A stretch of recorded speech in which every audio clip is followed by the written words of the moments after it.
and said that the bosses at ASI were reasonable men. Nick would definitely not be penalized by an association with her. Not at ASI. They'd be on her side and his. So now she could allow herself contact with him. Briefly. Nick was still airing his grievances. "And I missed you by about an hour in New York last month." That had been careful timing, too. Nick had been on a job and had found out from her grandfather that she was in New York. She'd checked out of the hotel early, missing him by half an hour. "I could almost think you're avoiding me, Dr. Hudson." His tone dripped sarcasm.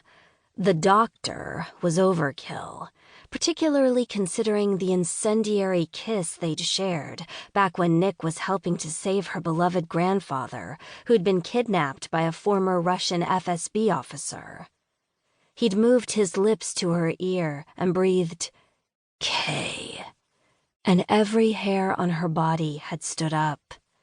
It would have gone beyond that kiss, which had almost been enough to give her an orgasm.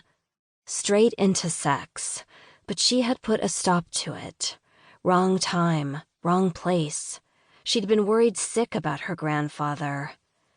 But sex was definitely in the cards. They were off to a good start. He was interested, she was interested. As a matter of fact, she'd never been as aroused and attracted to a man like she was to Nick. He fascinated her. And, icing on the cake, she liked him. A lot. And, the cherry on the icing on the cake, he wasn't a jerk. So she'd made room to have Nick Mancino in her life. Then her professional life blew up in her face. Each time she ran away from him, it was because something scary was happening. Something that showed that things were very wrong in her world. "Not avoiding you, Nick," she lied, looking him straight in the face. His eyes were mesmerizing, dark and intense, set in a dark and intense face. He stared at her as if she were under interrogation. He was good at interrogations, too, a master. She was a scientist and had no clue how to dissemble. Too much. His intensity was too much. Kay dropped her own gaze and watched the patterns her fork tines made in the damask tablecloth. This was painful.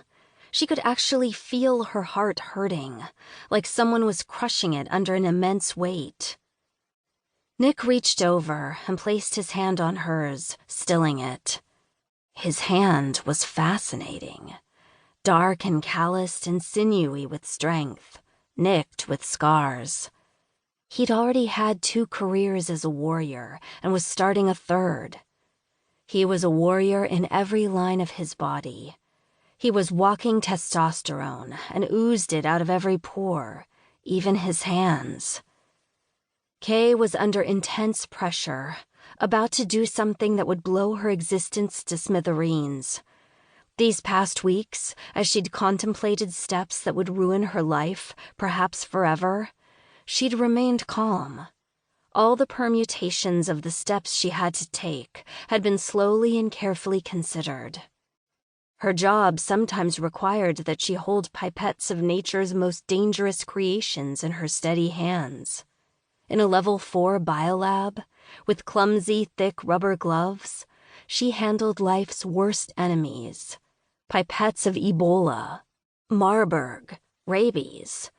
It was possible that one day she'd be asked to handle smallpox, and she'd be okay with it. But this, Nick Mancino's rough, scarred hand over hers, it made her tremble. She finally looked up, met his eyes. "You have been avoiding me, Kay," Nick repeated. His jaw muscles clenched. "Don't deny it."